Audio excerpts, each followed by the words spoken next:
4ல இருக்க சுக்கிரன் சூரியன் வந்து இந்த 5ஆம் தேதி வரை தாய்க்கு சிறு உபத்திரங்கள் செய்யுங்க.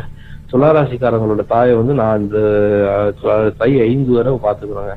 5க்கு அப்புறம் வர நாட்கள்ல படிப்படியா முன்னேறி தாய்க்கு உடல்நிலை ஆரோக்கியம் மேம்படுங்க.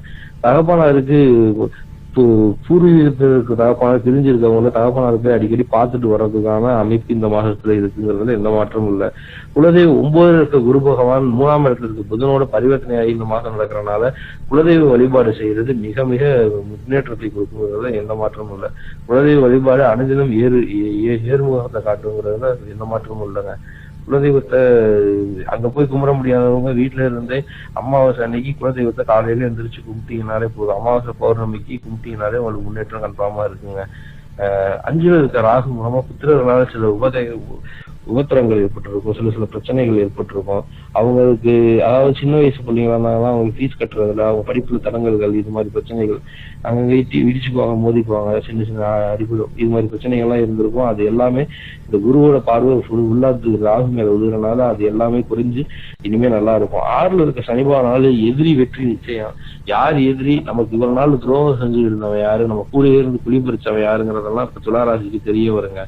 நம்ம என்னதான் இந்த நம்ம ராசியோட அடையாளம் தராசு நம்ம நேர்மையானவரா இருந்தாலும் கூடயே இருந்து குளிப்பறிச்சிருப்பாங்க. நீங்க சொன்னதெல்லாம் ஆமா ஆமான்னு போட்டுட்டு இருந்தவன்னா உங்களுக்கு நிறைய பிரச்சனைகளை உருவாக்கி இருப்பாங்க. அது எல்லாமே இப்ப தெரிய வரும். அதுல இருந்து கொஞ்சம் மீண்டு வரத்துக்கு அனுகிரகம் செய்யற மாசமா இந்த மாசம் அமையுங்க. இந்த குரு பயிற்சிக்கு முன்னாடியே இந்த குரு இந்த மாதம் தை மாத பலன்கள் உங்களுக்கு மிக சிறப்பாகவே இருக்குங்க. ஏன்னா சுக்கிரன் சூரியன்லாம் 4ஆம் இடத்துல இருக்கிறது மிக நல்ல அமைப்பு. வண்டி வாகன சேர்க்கைகள் யார் யாருக்கு குரு வந்து மகரத்துல இருக்கோ அவங்களுக்கு குரு தசையோ சுக்கிர தசையோ குரு புத்தியோ சுக்கிர புத்தியோ நடந்துச்சுன்னா அவங்களுக்கு வண்டி வாகன சேர்க்கைகள் நிச்சயமா உண்டு. அதே மாதிரி மிதுனத்துல சுக்கிரன் இருக்கவங்களுக்கும் சுக்கிர தசையோ குரு தசையோ சுக்கிர புத்தியோ குரு புத்தியோ நடந்தாலும் அவங்களுக்கு வண்டி வாகன சேர்க்கைகள் நிச்சயமாக உண்டு.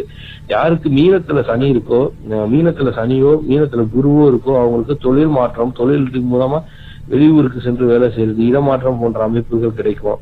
அது நமக்கு ஆதரவா கிடைக்குமாங்கிறத நம்ம சுய ஜாதகத்தை பார்த்துதாங்க தெரிஞ்சுக்கணும்.